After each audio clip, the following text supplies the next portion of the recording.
Des faits tragiques et des enjeux cruciaux, 3 morts à Touba, une ville sous les eaux. L'immigration irrégulière continue de faucher des vies. Les élections législatives du 17 novembre approchent à grands pas et l'interdiction de sortie des anciens dignitaires du régime de Macky Sall fait couler de l'encre. Le port du voile à l'école. Pour décrypter tous ces dossiers, Jo Maron reçoit Mamadou Lamine Dianté, président du mouvement pour la citoyenneté engagée MCE And Nawlé, membre de la coalition Diomaye Président, et Mamoudou Wane, secrétaire national à la vie politique du Parti socialiste. Ce sera dans Remue Ménage ce dimanche 10h-11h sur RFM, la radio de tout. Au plaisir de vous présenter Remue Ménage. Remue Ménage qui reçoit aujourd'hui Mamoudou Wane, secrétaire national à la vie politique du Parti socialiste. Bonjour Mamoudou Wane. Bonjour Jo Maron, je vous remercie de m'avoir invité et je salue mon ami et frère Mamadou Lamine Dianté. Mamadou Lamine Dianté, président du mouvement pour une citoyenneté engagée MCE, And Nawlé, membre de la coalition Diomaye Président au pouvoir. Bonjour Mamadou Lamine Dianté. Bonjour Jo Maron et mes salutations aux auditrices et auditeurs de la RFM et vous dis tout mon plaisir de participer à cette importante émission. Je salue également Mamoudou comme co-débatteur. Le plaisir est partagé, chers invités. Nous commençons d'abord par cette rencontre qui a été initiée par le ministère de l'Intérieur, le général Jean-Baptiste Tine, pour recevoir les acteurs de la société civile et les partis politiques, entre autres. Une rencontre qui a été boudée par Atel. Mamadou Wane, comment vous voyez cette situation? Merci beaucoup Jo Maron. Je voudrais d'abord, si vous me le permettez, présenter mes condoléances au peuple sénégalais. Comme vous le savez, nous avons eu la semaine dernière, beaucoup de jeunes qui ont perdu la vie au large de Mbour et aussi suite aux fortes pluies que nous avons notées à Touba récemment et à Kaolack. Donc nous avons aussi perdu au moins 4 compatriotes. Donc je voudrais saisir cette occasion-là pour présenter mes condoléances au peuple sénégalais et aux familles éplorées.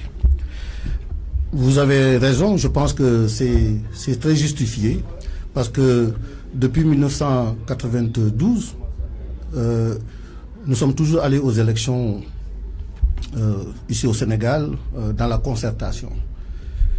Et ce que nous avons d'abord du président Abdou Diouf, Abdoulaye Wade et Macky Sall, avant d'engager des élections aussi importantes, le ministre de l'Intérieur a toujours appelé les parties prenantes, les acteurs politiques à un dialogue. Mais il l'a fait, non? Mais c'est un peu trop tard. Il y a eu des préalables qui n'ont pas été respectés. Le Conseil constitutionnel, après avoir été saisi par le président de la République, a rendu une décision qui a été, à la limite, j'allais dire, cachée, une décision qui n'a pas été rendue publique, alors que les décisions du Conseil constitutionnel sont publiques. On a attendu 64 jours avant de publier, après avoir dissous l'Assemblée nationale. On reviendra sur donc, c'est ça. Et donc, je pense que c'est un peu trop tard. Nous souhaitons avoir des élections apaisées. Mamadou Lamine Dianté, cette rencontre qui a été boycottée par l'opposition, je vais dire comme ça, parce que c'est Atel qui a boycotté donc par la voix du porte-parole aujourd'hui au Massa. Alors, quelle réaction avez-vous face à la situation? Oui, je crois qu'il faut quand même relever que c'est la même dynamique qui se poursuit. Parce qu'en réalité, ce qu'il y a aujourd'hui, c'est ni plus ni moins que Benno Bokk Yakaar, nouvelle version, qui s'est présentée aux Sénégalais en donnant corps à l'instruction de Macky Sall, qui avait demandé donc de reformater Benno Bokk Yakaar. On avait déjà dans l'opposition Benno Bokk Yakaar et Benno Bokk Yakaar élargi. Ceux que j'appelle Benno Bokk Yakaar élargi, ce sont ceux-là qui se présentaient aux yeux de l'opinion comme étant de l'opposition alors qu'ils étaient dans Benno Bokk Yakaar. Et aujourd'hui, dans sa nouvelle version, Benno Bokk Yakaar se remet en place et veut parler donc de transparence des élections en ruant dans les brancards alors même que le processus n'avait pas encore démarré et en évoquant la question de la transparence. Mais je crois qu'aujourd'hui, nous serions mal à l'aise si on nous disait qu'on avait un Premier ministre partisan, un ministre de l'Intérieur partisan. On serait mal à l'aise si on avait dit que l'administration électorale était partisane. Mais nous ne sommes pas dans ces situations-là. Donc ils savent que la question de la transparence des élections ne se pose pas. Et la mission qu'ils se sont confiée, ils savent que donc c'est une mission qui est vaine parce qu'en réalité, les élections vont se passer dans toute transparence. À moins que déjà ils soient de mauvais perdants. Et veuillez faire comprendre que si nous perdons le 17 novembre, c'est parce que les élections n'ont pas été transparentes. Nous sommes dans le cadre de l'élection anticipée. Le président de la République a voulu se conformer à la Constitution qui dit que en cas d'élection anticipée, l'élection se tiendra dans un délai de 60 à 90 jours. Et c'est cela qui a été fait. Parce que l'urgence, c'est quoi?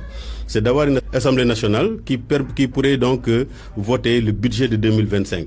Et si on mettait ça dans une autre période, évidemment, l'Assemblée ne sera installée qu'au début 2025 et à partir de ce moment-là, il sera obligé donc de gouverner par ordonnance.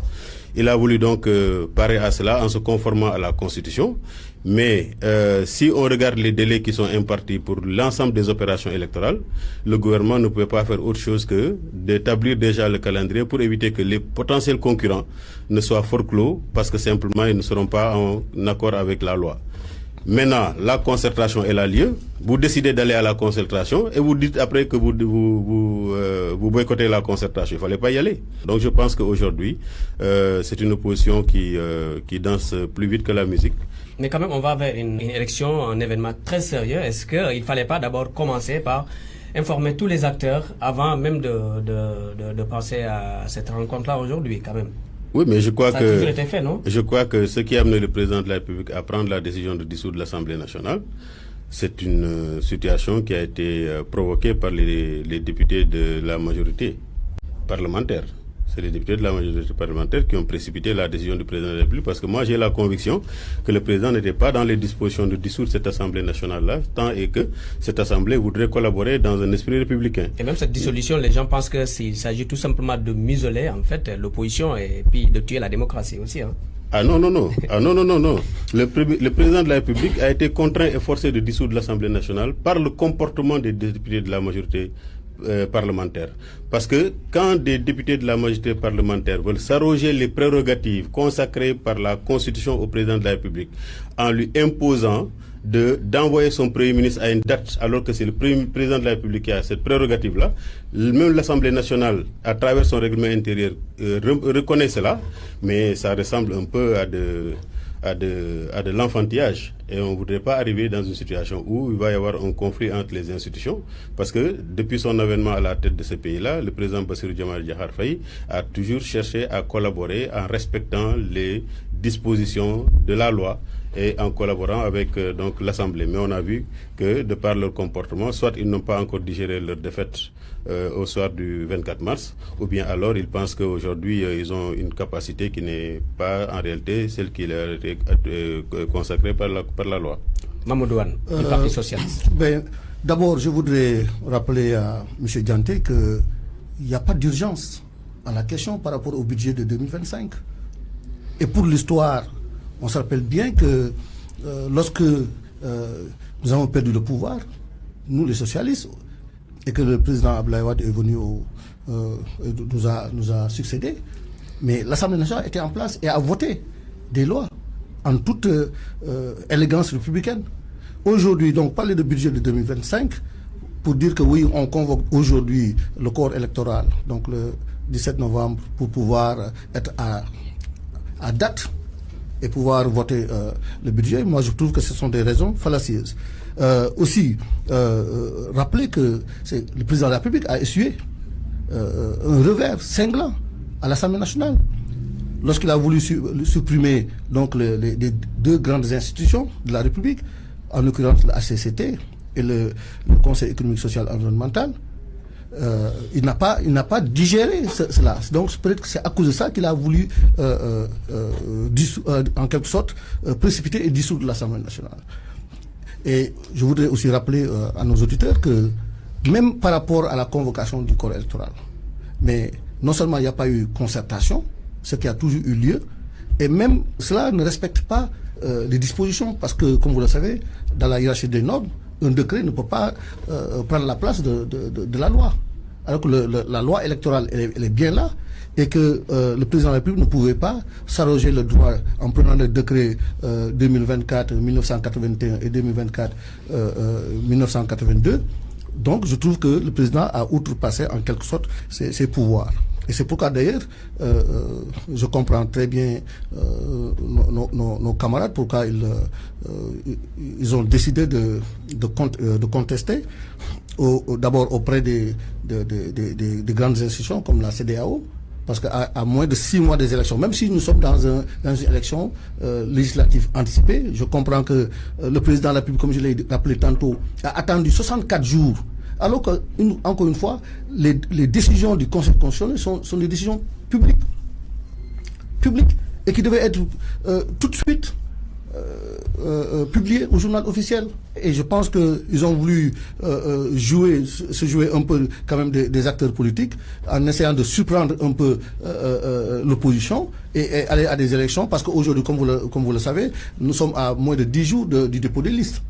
Ce semblant de concertation ne va pas faire avancer la démocratie, va créer des contentieux, c'est ce qui est regrettable au Sénégal. Mais quand même, Mamadou Wane, beaucoup pensent aujourd'hui que vous n'arrivez pas jusque-là à digérer cette défaite-là. Mais je vous ai parlé de transparence, parce que nous allons à des élections importantes, parce que le président a mis devant le fait accompli tous les acteurs politiques. Et je pense que, comme je l'ai rappelé, depuis 1992, le Sénégal a toujours mis en avant la concertation, le dialogue, pour aller à des élections apaisées et transparentes. Et malheureusement, ce que nous constatons aujourd'hui, c'est que malheureusement, le président n'a pas respecté cela. Maintenant, l'opposition, encore une fois, a toutes les raisons de s'organiser. Et de montrer à la face du monde que malheureusement nous sommes en face d'un pouvoir qui est antidémocratique. Je rappelle que c'est le président de la République qui a saisi l'Assemblée nationale par un projet de loi, et dans lequel projet de loi on a bien inscrit la DPG, la déclaration de politique générale. Le président de la République finalement a demandé à l'Assemblée nationale au lieu du 11 qui était prévu, arrêté par l'Assemblée nationale, le président de la République a dit non, faites-le le 13, et le 12, donc il dissout l'Assemblée nationale. Il ne voulait pas, parce qu'on vous accuse quand même de vouloir empêcher toutes ces institutions-là de pouvoir marcher quand même. Non, il n'y a pas eu d'empêchement, parce que d'abord, on a parlé de motion de censure. Ils ont eu peur de ce mot-là, de motion de censure. Et c'est à cause de ça qu'ils ont voulu précipiter les choses. Mais en soi, ce n'est pas à cause du budget, parce que le budget, connaissant que ce soit le Benno Bokk Yakaar ou cette Assemblée nationale-là, dans le cadre d'une concertation de dialogue des institutions, je pense qu'on aurait pu discuter, au moins trouver des consensus très forts. Et je rappelle aussi que la décision du Conseil constitutionnel ne parlait que du parrainage. Ne parlait que du parrainage. Mais tout le reste, c'est le code électoral en vigueur qui le gérait, en quelque sorte. Et donc, moi, je trouve que c'est une manière cavalière d'organiser les élections pour effectivement les gagner, parce qu'ils savent très bien que ce soit le PASTEF, que ce soit le Premier ministre, ils n'ont plus le vent en poupe de par des décisions malencontreuses, de par des scandales que nous constatons. Ah non, ils n'ont fait que 6 mois ici. Donc, voilà. Mamadou Lamine Diante, alors comment aujourd'hui vous rassurez les électeurs sur l'impartialité du processus électoral? Non, en fait, avant de venir à votre question, je crois qu'il faut d'abord noter, pour le souligner, l'incohérence de nos amis d'en face, c'est-à-dire Benno Bokk Yakaar, New Look. Parce qu'en réalité, il ne peut pas dire que la décision du Conseil constitutionnel ne parle que du parrainage. Tout le reste est réglé par le code électoral, qui est le fruit d'une concertation entre les acteurs politiques. Venir dire maintenant qu'il n'y a pas de concertation. Si on respecte les dispositions du code électoral pour proposer un agenda des opérations électorales, c'est-à-dire que donc on est en phase avec ce que les acteurs eux-mêmes avaient été convenus. Donc à partir de ce moment-là, l'attitude donc de Benno Bokk Yakaar New Look ça pose véritablement le président un problème. aurait pu prendre la date de manière consensuelle.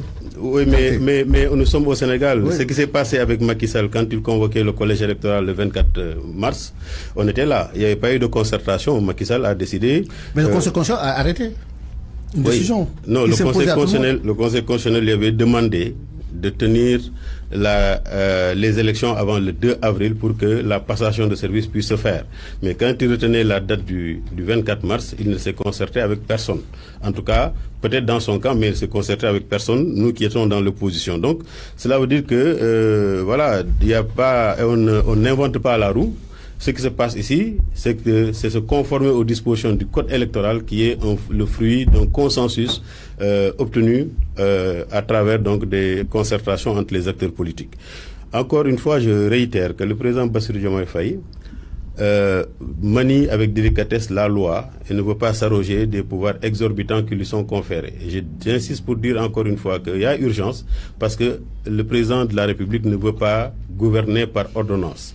Donc, à partir de ce moment-là, en se conformant à la Constitution, en se conformant aux dispositions du Code électoral, il s'est dit qu'il y a quand même un moyen pour avoir une Assemblée nationale, une nouvelle Assemblée nationale, à même de pouvoir voter le budget de 2025. Maintenant, la difficulté, je l'ai dit pourquoi c'est une dissolution de l'Assemblée nationale précipitée et provoquée par la majorité parlementaire, parce que vous vous rendez compte, même dans les propos de mon ami Mamoudou, qu'on a en face de nous une opposition revancharde. Il a essuyé un revers.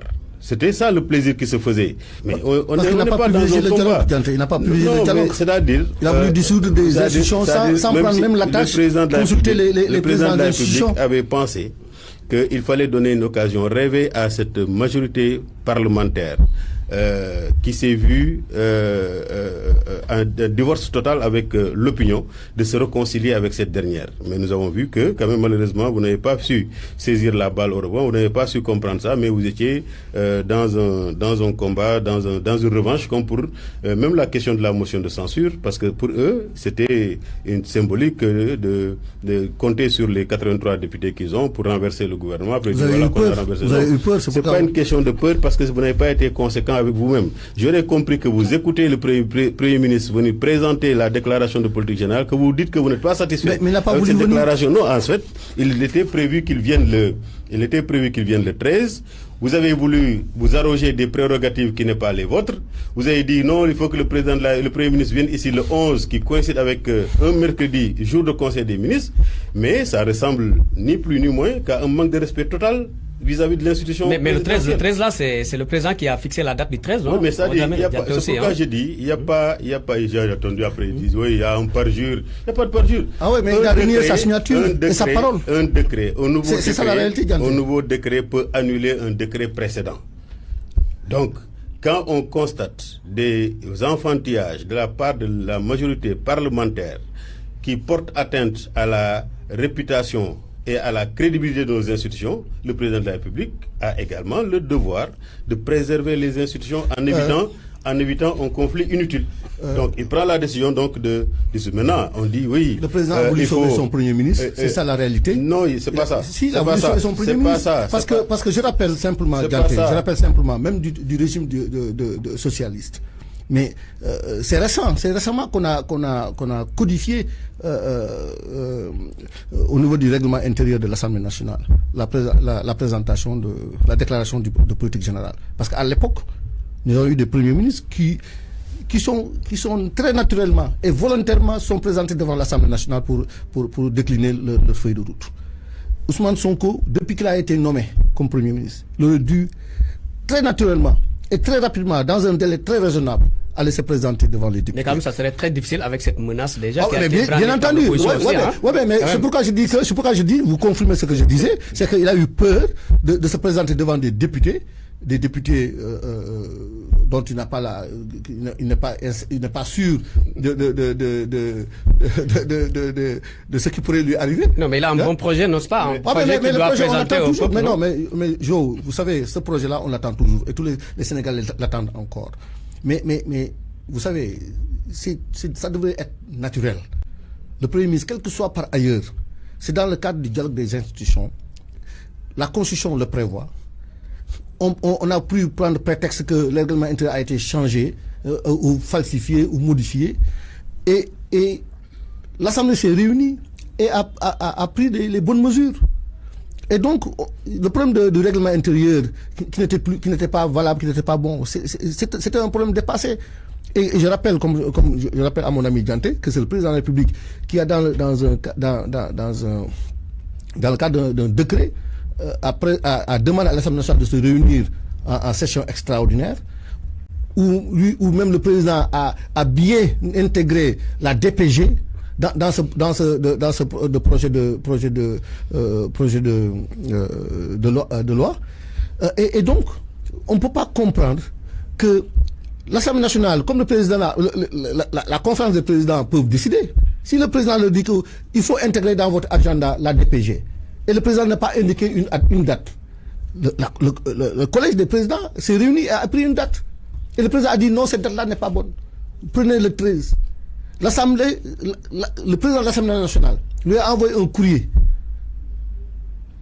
un courrier très, très républicain d'ailleurs, pour lui dire nous nous conformons à votre décision, monsieur le président de la République. Donc au lieu de faire le 11, nous le faisons le 13. Donc il n'y avait pas de problème. Dissoudre à la veille de la déclaration de politique générale, dans le cadre d'une allocution solennelle à la nation, sans informer les partis. Tout le monde se lève et on dit que l'Assemblée a été dissoute. Mais donc, ce que moi j'en déduis, c'est que le président de la République a voulu protéger son Premier ministre. Comme ils n'étaient pas sûrs de l'issue de cette déclaration de politique générale, et donc le président a voulu ménager. Et maintenant, ça pose un problème. Parce que le président ne peut pas renier sa signature, je le rappelle, parce que c'est extrêmement important, et le président ne peut pas renier sa parole. Parce que la parole d'un président de la République, c'est pas la parole de Mahamadou Wane ni de Dianté. Dianté, ça a été un peu du forcing? Non, c'est pas du forcing. Mais je veux prendre Mahamadou au mot. Il a dit que quand Abdoulaye Wade a accédé au pouvoir en remplaçant Diouf, il avait trouvé une majorité parlementaire socialiste. C'est ça. Et que cette majorité parlementaire socialiste a collaboré avec Abdoulaye Wade dans un esprit républicain. Absolument. Ça, c'est ce que vous avez dit. C'est pourquoi Abdoulaye Wade a pu conserver cette assemblée. Mais vous savez que votre nouvelle assemblée générale là, vous parlez d'Assemblée générale quand même. L'Assemblée nationale. Oui. Quand le président Bassirou Diomaye a accédé au pouvoir, l'Assemblée nationale qui est là n'a pas eu la même attitude que les socialistes en 2000. Ça, vous le reconnaissez. Non, ça vous le reconnaissez. Donc, cela veut dire que si on procède à la dissolution de l'Assemblée nationale, c'est pourquoi j'ai dit qu'elle a été provoquée par la majorité parlementaire Benno Bokk Yakaar. Maintenant, le Premier ministre Ousmane Sonko, il a tenu la dragée haute quand il était seul à l'Assemblée nationale, seul contre 164 députés. Donc ce n'est pas aujourd'hui en ayant... Il n'était pas très fréquent. Non, mais il venait, en tout cas, il soutenait les débats. Il avait une très bonne représentation à l'Assemblée nationale. Mais en tout cas, ce n'est pas aujourd'hui qu'il est Premier ministre qu'il va avoir peur. Je crois que ça aussi, c'est des choses qu'il faudra relever pour montrer en réalité que ça ne correspond pas à ce qui devait l'être. Mais en réalité, il a dit depuis très longtemps. Ensuite, Mahmoud, laisse-moi parler pour que les auditeurs de la RFM puissent entendre ce que je suis en train de dire. Alors, il y a aussi le fait de dire que oui, le projet n'existe pas. Je crois que ça aussi, ça ne correspond pas à la vérité. Le projet, il existe bel et bien, et c'est sur la base du projet que le président Bassirou Diomaye Faye a été élu. Donc, il ne faut pas parler de ces choses-là. Maintenant, ce que je veux dire, le président de la République, c'est pas parce que aussi les anciens premiers ministres, ils venaient, ils faisaient tout ce qu'ils voulaient, que nous également, nous allons procéder comme ça. Je vous ai dit, le président de la République, il manie la loi avec délicatesse. L'Assemblée nationale a un règlement intérieur qu'il avait modifié lorsqu'on a supprimé le poste de Premier ministre. On a remis le poste de Premier ministre. Ils n'ont pas voulu se réajuster. Donc, à partir de ce moment-là, l'Assemblée nationale ne reconnaît plus le Premier ministre. On lui demande de reconnaître le Premier ministre. Ils ont modifié. Ils ont dit le président de la République doit indiquer la date de la DPG du Premier ministre, mais il faudrait que ce soit dans un délai au moins de 8 jours. Pour informer l'Assemblée, pour que l'Assemblée puisse se préparer. Le président de la République, il prend un décret. Il soumet un ordre du jour à l'Assemblée nationale. Si dans cet ordre du jour-là, il y a la DPG, l'Assemblée nationale doit se conformer au délai de 8 jours minimal pour dire que donc, si nous avons reçu la convocation le 4 septembre, 8 jours après, ce sera le 12 septembre. Donc, la DPG ne peut pas se faire avant le 12 septembre. Mais la conférence des présidents a voulu manipuler les choses en fixant la date du 11, et nos représentants qui sont dans la conférence des présidents ont indiqué clairement que ce n'est pas une date qui est conforme. D'abord, ce n'est pas possible parce qu'il ne revient pas à l'Assemblée nationale de fixer la date de la DPG. C'est au président de la République de le faire. Deuxièmement, nous violons de cette manière-là. Non, vous avez dit qu'il n'a pas donné de date. Mais c'est à l'Assemblée nationale de se conformer à son règlement intérieur. Oui, mais c'est pourquoi l'Assemblée s'est conformée. Le président a dit faisons-le le 13. Et donc l'Assemblée s'est conformée au 13. Encore une fois, l'Assemblée nationale ne peut pas s'arroger le droit de dire au président de la République: le mercredi 11, tu ne feras pas de conseil des ministres. Le mercredi 11, ton premier ministre doit venir nous faire la déclaration de politique générale pour que nous puissions en profiter pour lui faire une motion de censure. Comme ça, on va faire tomber ton gouvernement et on prendra encore une deuxième revanche sur toi après ce que vous appelez le revers avec le projet de loi. On n'est pas dans cette... vous prendre au mot. Qu'est-ce qui est plus important entre un conseil des ministres et une DPG? Mais la DPG, si elle doit se tenir à date échue, oui. On ne voit pas de difficulté. Oui, mais elle ne peut pas se tenir à date échue parce que entre le 4... Non, mais alors, on va avancer. Le Premier ministre a eu peur de cette Assemblée nationale. Alors, on va changer de thème. On va avancer. Voilà, Mamadou Wane, comment expliquez-vous qu'après des années d'investissement public dans les infrastructures d'assainissement, les inondations continuent de causer des pertes en vie humaine, surtout quand on parle de Touba? Merci beaucoup. D'abord, il faut relever que ces 4 pertes que nous avons notées à Touba. Maintenant, vous savez, nous vivons aujourd'hui dans un monde qui est complètement déréglé avec le changement climatique.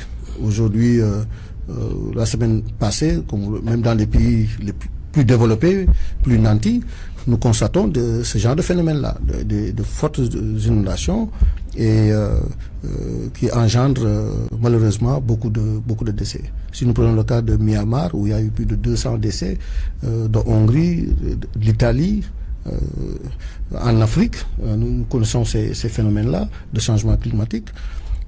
Donc, je pense que il faut revoir, il faut complètement revoir notre manière de construire l'urbanisation, voir un peu notre manière notre habitat. Mais tout cela, comme vous l'avez rappelé, l'État a investi beaucoup d'argent sur cela. C'est vrai. Mais est-ce que l'argent est arrivé à destination? Oui, mais les inondations.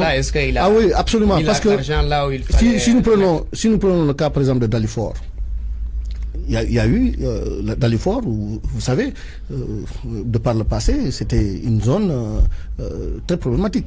Si nous prenons le cas de Ouest Foire, ce sont des zones qui ont connu quand même des inondations. Et il y a eu beaucoup d'autres zones que je peux citer, même à Kaolack, où, par exemple, si nous à Hahoun, le problème des inondations est réglé, mais Tchofak, c'est pas encore réglé parce que les investissements n'ont pas atteint certains quartiers. Mais Touba quand même. Oui, mais Touba, mais vous savez, il y a le problème de la nappe phréatique. Non, mais il y a un problème de la nappe phréatique qui est à fleur de peau, que ce soit autour du cimetière, autour de la grande mosquée, comme dans d'autres quartiers. Donc il y a un problème. Et aussi relever que la quantité de pluie qu'il y a eu, plus de 140 mm d'eau qui est tombée en une seule nuit. Mais il faut aussi se rappeler que les ouvrages sont dimensionnés. Les ouvrages ne sont pas dimensionnés dimensionnés. Par exemple, nos ouvrages au Sénégal sont dimensionnés sur un plan décennal. Du moins, puis que contenir une pluie décennale, la quantité de pluie décennale. Alors que ces quantités de pluie que nous relevons, ce sont des quantités de pluie extraordinaires. Mais vous constatez quand même qu'il y a une mauvaise gestion dans... Ah non, je ne peux pas le constater. Quand même, hein? Non, on ne peut pas le constater. Vous savez, ça, moi je ne voudrais pas politiser ce débat-là. Parce que ce sont des Sénégalais qui vivent dans l'eau et qui aujourd'hui ont des problèmes. Je regrette simplement que le ministre de l'hydraulique et de l'assainissement ait dit que ce n'est pas notre navette. Hein, c'est comme si c'est pour dire que alors que le bon Dieu qui fait tomber la pluie ne sait pas si c'est tel régime ou tel autre régime. Je veux dire, ce qui est important de relever simplement, c'est que c'est une situation qui est difficile. Il y a encore des zones inondables et qui sont inondées. les Sénégalais malheureusement souvent habitent dans des endroits non édificandi et ça pose nécessairement des problèmes. Et l'autre chose qu'on ne peut pas prévoir, c'est la quantité de pluie qui va pleuvoir. Et s'il y a de fortes pluies, malheureusement, surtout dans certaines zones, ça peut créer des situations compliquées. Mamadou Lamine Diante, ça a été un passif très lourd, hein, c'est-à-dire le régime sortant vous a laissé quand même des difficultés ou bien vous n'êtes pas capable de pouvoir gérer ces inondations à Touba. Oui, qu'est-ce qui se passe? On doit s'incliner devant la mémoire des disparus. Il y a eu 4 morts enregistrés à ce jour à Touba, il y a eu un mort à Kolda.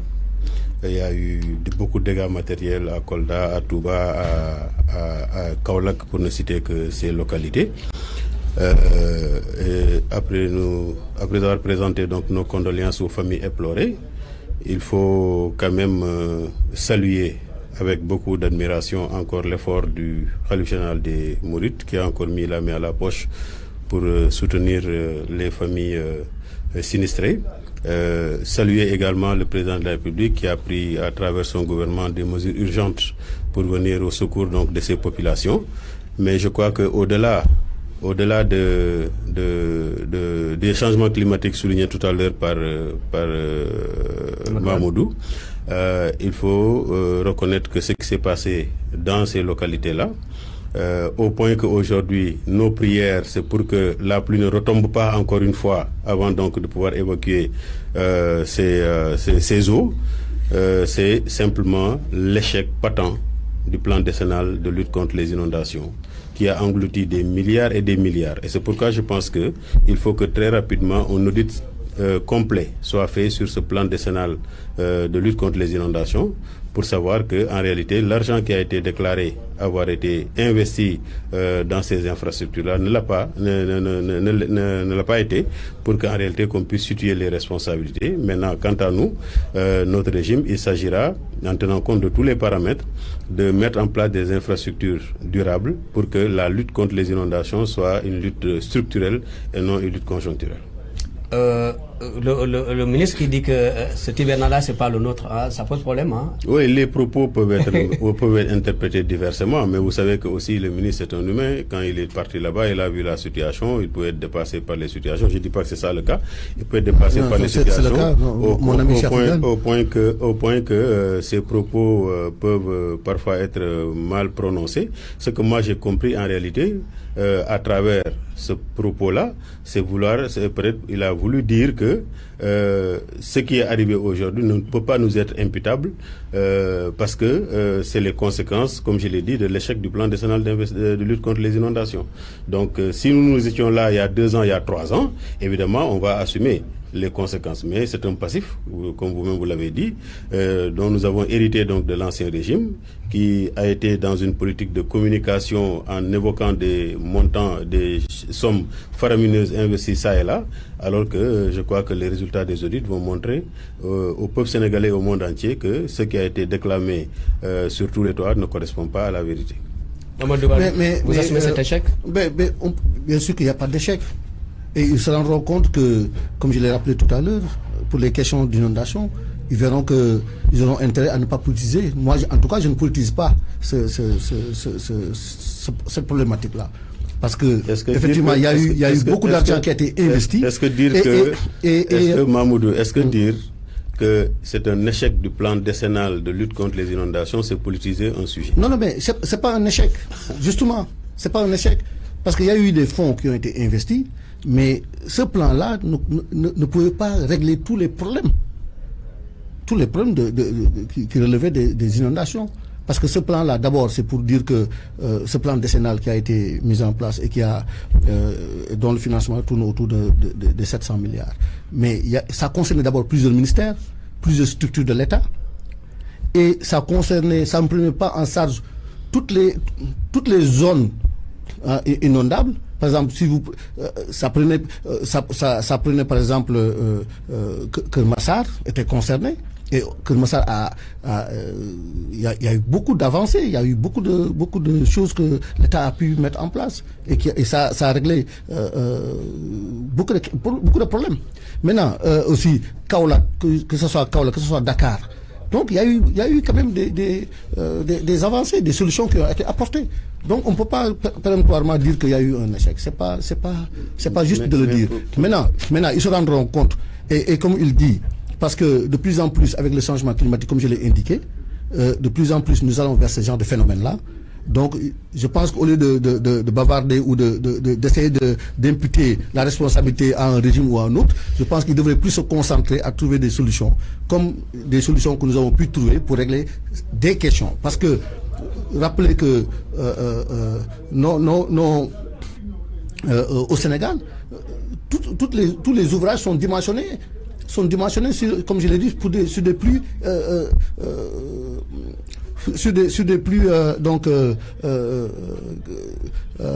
sur 10 ans. Alors que ces pluies que nous avons constatées sont des pluies centennales. Et donc je pense que au lieu d'essayer de dire que c'est lancé n'a pas bien travaillé, nous assumons ce que nous avons fait. Et je pense que nous avons beaucoup fait. À Touba même, nous avons beaucoup fait. Alors, Mamadou Lamine Diante, Cheikh Dieng, en tout cas l'ancien directeur de l'ONAS, avait accusé ouvertement le ministre de l'Hydraulique de l'Assainissement, Cheikh Tidiane Dièye, de mauvaise gestion. Pourquoi le gouvernement reste-t-il silencieux face à ces accusations quand même, hein? Et puis, puisque là, ça bouge pas, hein?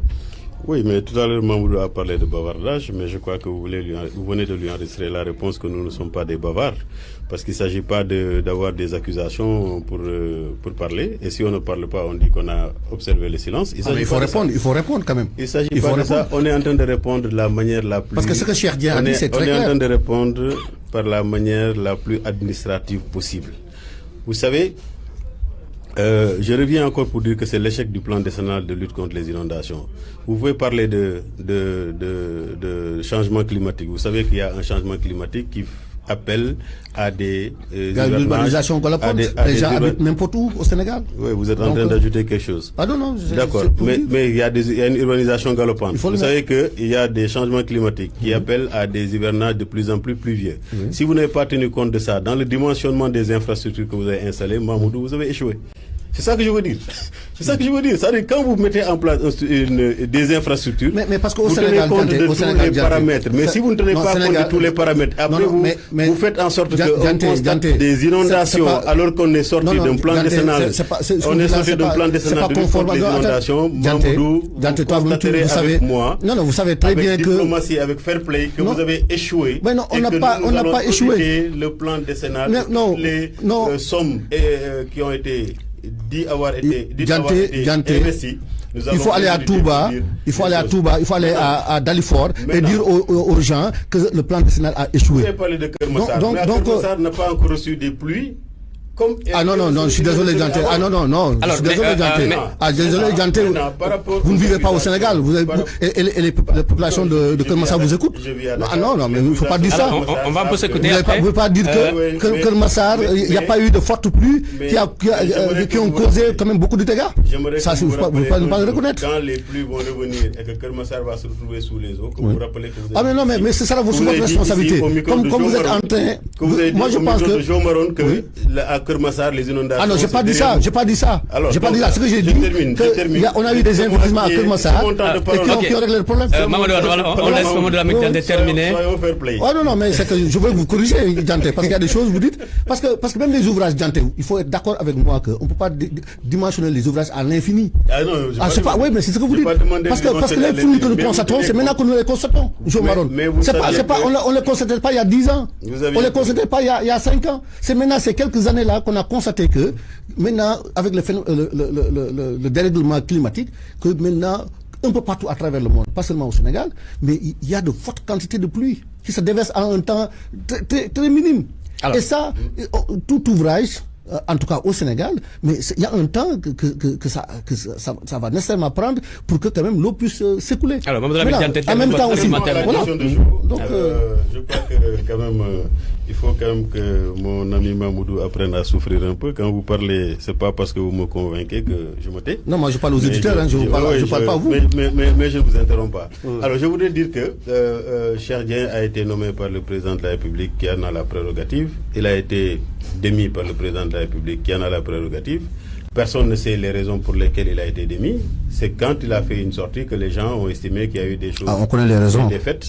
Maintenant, il peut accuser son ministre. Ça ne peut pas amener le président de la République à prendre des décisions pour relever le ministre. Mais ce qui nous rassure et qui rassure les Sénégalais, c'est que le ministre de la Justice, quand il est allé à l'Assemblée nationale, il a informé les représentants du peuple que des enquêtes sont ouvertes pour faire la lumière sur toute la situation de l'ONAS et de la question donc d'assainissement.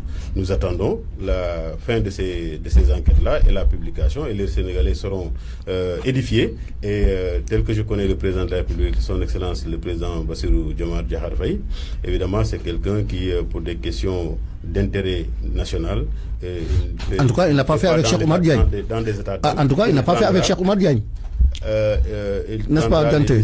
L'affaire Cheikh Oumar Diagne. Il n'a pas fait avec Cheikh Oumar Diagne. Cheikh Oumar Diagne qui a quand même attaqué des confréries. Jusque-là, on n'a pas et même des États entendu amis. la réaction du président de la République face à ça. Donc il n'a pas fait avec Cheikh Oumar Diagne. Oui, vous savez que nous avons en face de nous une opposition qui veut toujours utiliser des sujets sensibles pour tenter de nous déstabiliser, mais nous comprenons. Oui, je crois que les Sénégalais sont très matures. Quand est-ce que Cheikh Oumar Diagne, le directeur des moyens généraux de l'État, a fait cette sortie publique en direction des confréries? Il ne faut pas que... Du Maroc aussi, du Maroc. Avec le développement des technologies, reprendre une vieille vidéo, vouloir l'actualiser pour dire que voilà ce qu'il a tenu à l'égard donc de ces trucs-là, parce qu'ils ont profité. Ah, donc vous minimisez, vous pensez que c'est monté? Non, c'est manipulé? Non, c'est manipulation, c'est de la manipulation, c'est très clair. Il y a intérêt à manipuler. Il n'y a pas eu d'enquête de moralité. Joe Maron, il n'y a pas eu d'enquête de moralité, c'est aussi simple que ça. Il y a eu un petit épisode qui était là, lié au Magal, quand il y avait eu une prétendue demande d'héberger des étrangers qui a été refusée, n'est-ce pas? Un peu pour monter la colère de la communauté mouride, parce qu'ils savent qu'ils ont été laminés à Touba pour préparer en même temps les prochaines joutes. Donc cet Oumar Diagne était bien placé pour être un bouc émissaire pour tenter donc de déstabiliser notre régime. C'est que son cas toujours fait. Je crois que par rapport avec les chefs religieux, un entretien, un discours clair a été prononcé aussi bien par le président de la République que par le Premier ministre pour donc tenter donc d'apporter leur éclairage sur la situation, et je pense qu'ils ont été très bien entendus. Maintenant c'est l'opposition qui continue encore à ruer dans les brancards en essayant donc d'utiliser. Je pense quand même qu'aujourd'hui que la paix est revenue au Sénégal. Il y avait des moments où, quand vous invitez des gens ici, vous avez du mal à avoir des invités parce que on était dans une situation, dans un régime de dictature. Aujourd'hui, la paix est revenue, le calme est revenu, la sérénité est revenue. Essayons donc de préserver cela et construisons notre Sénégal parce que c'est un pays que nous avons en partage. Alors, Mamadou Lamine Dianté, vous parlez de paix, de retour de la paix, mais avec cette question qui a été ajoutée encore concernant le voile à l'école, ça risque de poser problème encore, Oui, mais ça dit que c'est pourquoi j'ai dit. Ça dit, moi, quand le Premier ministre prononçait son discours, j'étais là. Personne ne me l'a raconté, j'ai pas suivi ça à la télé, j'ai pas suivi ça à la radio, j'étais là en face de lui. Est-ce que le débat avait sa raison d'être quand même? Non, en réalité, on a voulu dénaturer les propos du Premier ministre. Le Premier ministre a bien dit, pour moi, c'est un appel à la tolérance. Parce que vous savez, nous sommes dans un pays où chacun de nous vit dans la tranquillité parce que nous nous tolérons mutuellement. Il a dit, quand vous allez dans les pays étrangers, un enfant qui porte le voile, on lui refuse certaines choses. Après, ces mêmes pays déclarent qu'ils sont des pays de démocratie, des pays de liberté, des pays de tolérance. Mais ça, je considère que ce n'est pas de la tolérance. Donc, si vous dénoncez le manque de tolérance dans un autre pays, là, vous souhaitez que chez vous, qu'il y ait de la tolérance. Parce que dans l'école, il y a la tolérance. Moi, quand je fais cours dans ma classe, à 14h15, un élève sort pour dire qu'il va aller prier, je ne l'empêche pas d'aller prier. Il va prier. Moi, j'avais la possibilité d'aller prier, mais je suis dans un système laïque. Il y a des enfants, si je sortais de la classe pour dire que je vais aller prier, ils ne vont pas pouvoir faire cours, alors ils ne vont pas aller prier. Je dois continuer à faire cours, mais quand ils reviennent, je les reçois dans mon cours, et s'il y a des questions qu'ils me posent, je reviens pour leur expliquer en 2 ou 3 minutes pour leur permettre de suivre le reste de la classe. C'est ça la tolérance, et il l'appelle à une tolérance, quel que soit le type d'école et les confréries qui sont en question. Donc je crois que c'est un appel à la tolérance qui a été dit, ce n'est pas des menaces, ce n'est pas le fait de vouloir combattre qui que ce soit, parce que qui connaît Ousmane Sonko, il vient de Ziguinchor, où les communautés vivent en parfaite harmonie, il y a même des cimetières mixtes. Je crois que celui-là, on ne peut pas attendre de lui qu'il puisse présenter un discours discours fractionniste ou un discours violent à l'endroit d'une communauté ou d'une autre. Mamadou Wane, sur le port du voile. D'abord, je voudrais dire que par rapport pour Cheikh Omar Diagne, c'est un multirécidiviste. C'est quelqu'un qui est... Vous tapez son nom sur les réseaux sociaux, vous verrez un peu tout ce qu'il a dit. C'est pour ça que vous avez utilisé ces vidéos-là pour les... Non, mais là même, ça pose une autre question, des enquêtes de moralité. Ok, comment parler du voile maintenant. Mais comment quelqu'un qui s'attaque à un pays ami, que je peux citer, le Maroc, pour quand même avoir des propos outranciers, sur le roi du Maroc, et je pense que quand même ce n'est pas amical. Alors la question du port du voile maintenant. Mais la question du port du voile maintenant, moi je pense que d'abord le Premier ministre, il faudrait qu'il soit plus prudent, parce qu'il a déjà évoqué cette question-là qui a fait un tollé, et aujourd'hui il revient à la charge, parce qu'apparemment, sûrement qu'il a été surpris par quand même le degré de mécontentement que cette question-là a soulevé, que ce soit même au niveau de l'Église, que ce soit même auprès de certains de nos compatriotes. Et il revient à la charge pour dire que, d'abord, de façon, les gens l'attendent au tournant, parce qu'il a demandé, il a dit qu'il va publier un arrêté, je pense le 27 de ce mois, et les gens l'attendent de pied ferme. Parce que qu'est-ce que cet arrêté va contenir? Comment parce que nous comme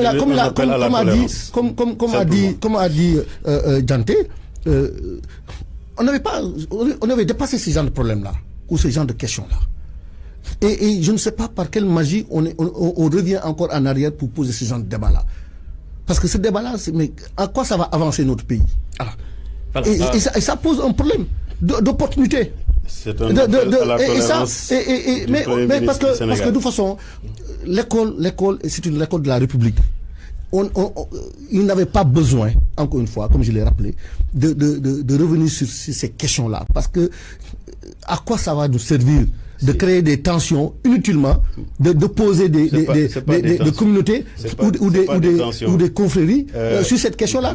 Je pense que c'est quand même très sensible comme question. On va terminer avec c'est très sensible comme question.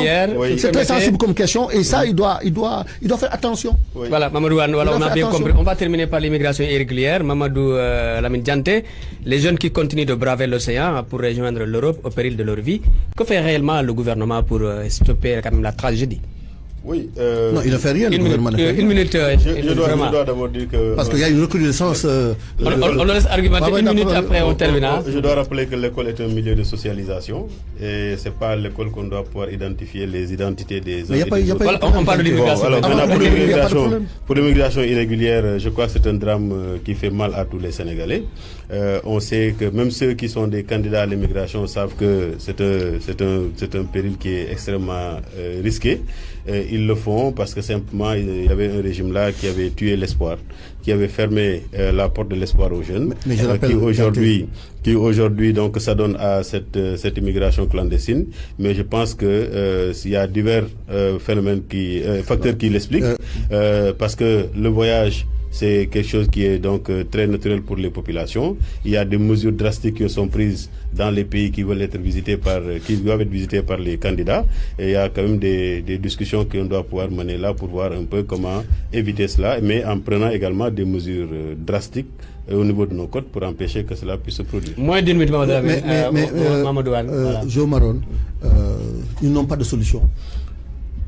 ils n'ont pas de solution. Et ils ont promis... non, on a hérité ça de vous. Non, c'est pas de vous. Voilà le problème. Parce que vous n'avez pas trouvé de solution. Parce que vous n'avez pas... Non, si vous aviez trouvé des solutions, on n'allait pas trouver la situation. On vous a élu pour régler des problèmes. Justement, on est en train de régler des solutions. Non, vous n'avez pas régler parce qu'il y a une autre naissance. Aujourd'hui, vous n'avez pas de solution, c'est pourquoi plus de 40 morts à Mbour. Plus de 40 morts à Mbour. Et hier, il y a eu plus de 200 personnes qui continuent à braver la mer pour aller vers l'Europe parce qu'ils n'ont pas d'espoir. Et malheureusement, tout ce qu'ils ont promis, ils n'ont pas pu ils ne peuvent pas le faire. Voilà, on va terminer. C'est ça la réponse. Chers invités, Mamadou. Il faut reconnaître que vous êtes incapable de trouver des solutions. Ah non, mais vous n'avez pas trouvé de solution du tout. Ah non, c'est un passif que nous héritons de vous. Ah non, mais il n'y a pas de passif en matière d'immigration. Il n'y a pas de passif. En tout cas, aujourd'hui, ce que nous constatons, c'est que vous avez promis aux enfants. Voilà, Mamadou. Les enfants savent qu'on va respecter nos engagements, ça ils le savent. Ah non. Merci Mamadou Wane, secrétaire national à la... Voilà, Mamadou Wane, secrétaire national à la vie politique du Parti Socialiste. Et Mamadou Lamine Dianté, président du mouvement pour une citoyenneté engagée MCE, Ande Nawlé, membre de la coalition Diomaye président. Merci, c'était mes invités à la présentation Jo Maron technique, cher Senghor, merci.